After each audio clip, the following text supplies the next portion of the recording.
नमस्कार, welcome to me cooking. आज मी तुमच्यासाठी घेऊन आली आहे ढोकळा रवा इडलीची रेसिपी। ढोकळा रवा इडली कशी बनवायची आणि त्याबरोबर कढीपत्ता वापरून ओल्या नारळाची चटणी कशी करायची हे सुद्धा मी दाखवलं आहे। सकाळच्या नाश्त्यासाठी परफेक्ट रेसिपी, झटपट तयार होणारी आणि सगळ्यांना आवडणारी। त्यामुळे व्हिडिओ शेवटपर्यंत नक्की बघा। व्हिडिओ जर आवडला तर लाईक, शेअर, सबस्क्राइब करायला विसरू नका। चला तर मग रेसिपीला सुरुवात करू।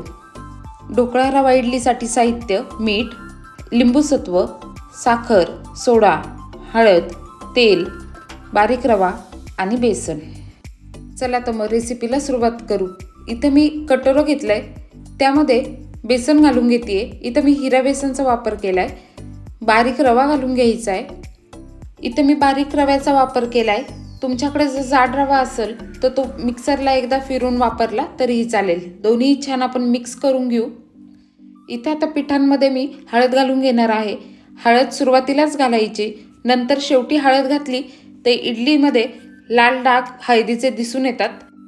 इथे मी आता चवीप्रमाणे मीठ घालून घेतेय। साखर घालायची। इथे पिठी साखरेचा वापर केला तरीही चालेल। सगळं छान मिक्स करून घ्यायचं। आता या मिश्रणामध्ये मी लिंबूसत्व घालून घेतेय। तुमच्याकडे जर लिंबूसत्व नसेल तर लिंबाचा रस वापरला तरीही चालेल। गरजेप्रमाणे थोडं थोडं करत पाणी घालायचं आणि छान असं, खूप घट्ट नाही खूप पातळ नाही असं मिश्रण आपल्याला तयार करून घ्यायचं आहे। इडलीसाठीचं मिश्रण छान आपल्याला 5 ते 6 मिनिटं फेटून घ्यायचं। असं केल्याने आपण घातलेले सगळे जिन्नस वितळले जातील। आता इथं मी तेल घालून घेते। तेलही छान मिक्स करायचं आणि 15 मिनिटांसाठी मिश्रण बाजूला ठेवू। इथं मी इडलीचं भांडं घेतलंय।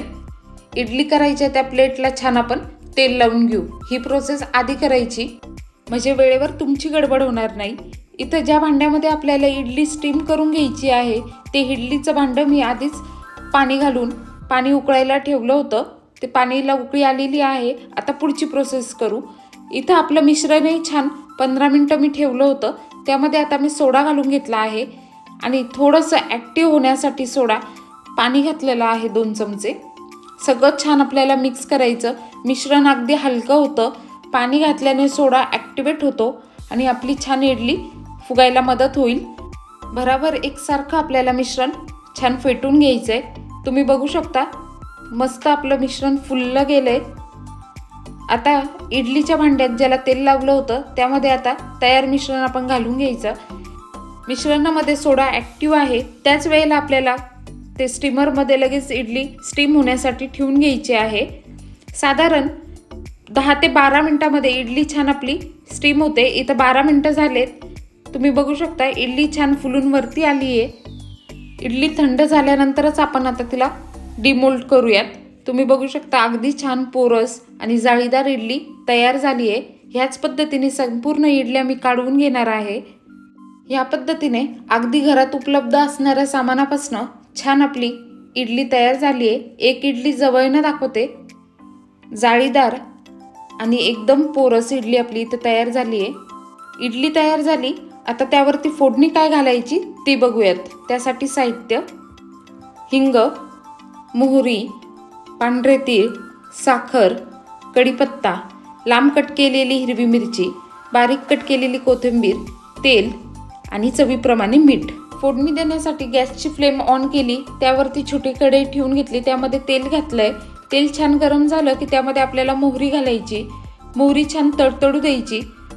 मोहरी छान तडतडली की त्यामध्ये हिंग घालायचा, पांढरे तीळ, बारीक लांब कट केलेली हिरवी मिरची, कढीपत्ता, सगळं छान आपल्याला मिक्स करून घ्यायचं। बारीक कट केलेली कोथिंबीर घालून घेतेय। फोडणी छान मिक्स करायची। फोडणी छान शिजत आली की आता त्यामध्ये मी 2 चमचे साखर घालून घेणार आहे। इथं आता मी फोडणीमध्ये अर्धा ग्लास पाणी घालून घेणार आहे।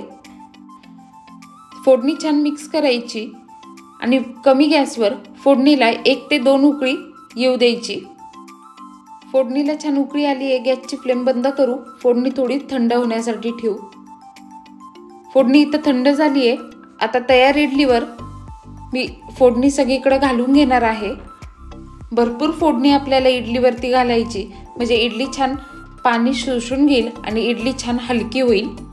इडली तयार झाली। इडली बरोबर खाण्यासाठी चटणी करूयात। दही, साखर, आलं, कढीपत्ता, मीठ, कच्चे शेंगदाणे, हिरव्या मिरच्या, कोथिंबीर आणि ओलं खोबरं। इथं मी मिक्सरचं भांडं घेतलं आहे।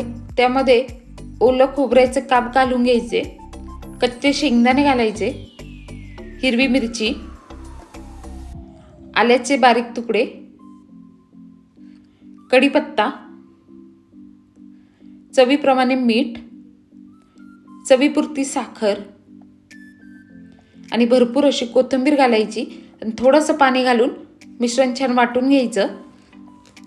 तयार मिश्रणात आता मी दही घातलंय। दही एकदा छान फिरून घेऊ। तयार वाटण एका बाउलमध्ये काढून घेऊ। त्यावरती आता मी फोडणी घालणार आहे। इथं मी तेल गरम केलं, त्यामध्ये मोहरी घातली आणि कढीपत्ता घालून छान फोडणी तयार करून ती गरम फोडणी आपल्या चटणीमध्ये घालून घेतली आणि छान चटणी तयार झाली आहे।